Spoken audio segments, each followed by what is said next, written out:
And the trick to making them happen, what Swamiji really focused in on at the beginning of their gatha was, all of these things can happen to you if you practice living in the present moment. Okay?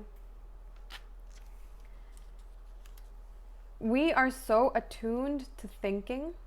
And what's thinking? See, either your thinking is going to be a recollection of something that's already happened, so your past, or your thinking is going to be imagination. Imagination for some future or for some event, some circumstance, whatever. These are the two things that can happen in thinking. Either you recollect or you imagine. And both of these things are false. Your recollections of the past are no more. Your imaginations for a potential future are not yet. This is a dead process. It's not alive. It's not fresh. It's dead. Swamiji mentioned a shairi here. Tumse nazar mili, apni khabar mili. Not the shairi, sorry. The song that was playing at the bhajan that was playing at the beginning. Tumse nazar mili, to apni khabar mili. हम ढूंढते कहाँ थे, तुम कहाँ मिले.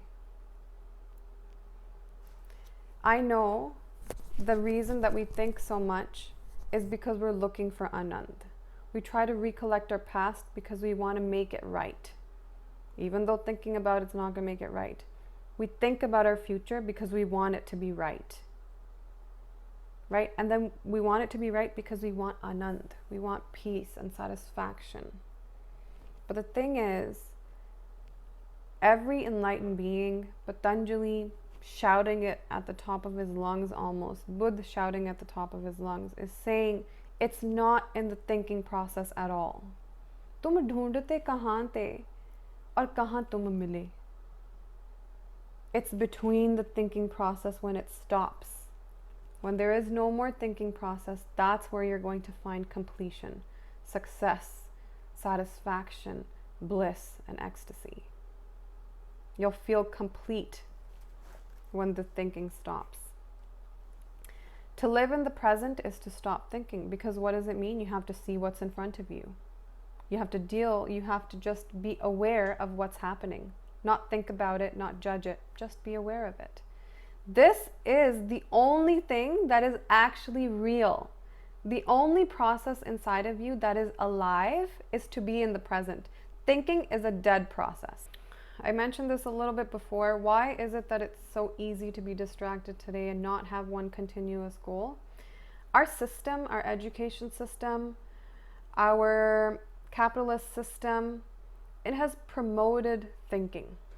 Thinking makes more money, right? If you think about things, if you imagine things, someone can sell you an idea, right? It's become a habit, an uncontrolled habit.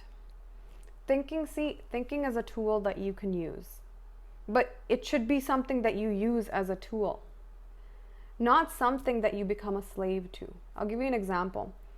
Someone gifts you laddus. They give you these laddus are like little sweet balls. And in your head you're thinking, I wish it was gulab jamuns. What? Gulab jamuns are a different type of sweet ball. They're a little softer. Okay? What is this? Too much thinking means now you have room for expectation. See, if you recollect the past, you change it around, and now you have expectations for the future. Right? You imagine things because what's your imagination? It's a fantastical version of a potential reality. And fantasy means expectations. It's something more than maybe what reality can give you.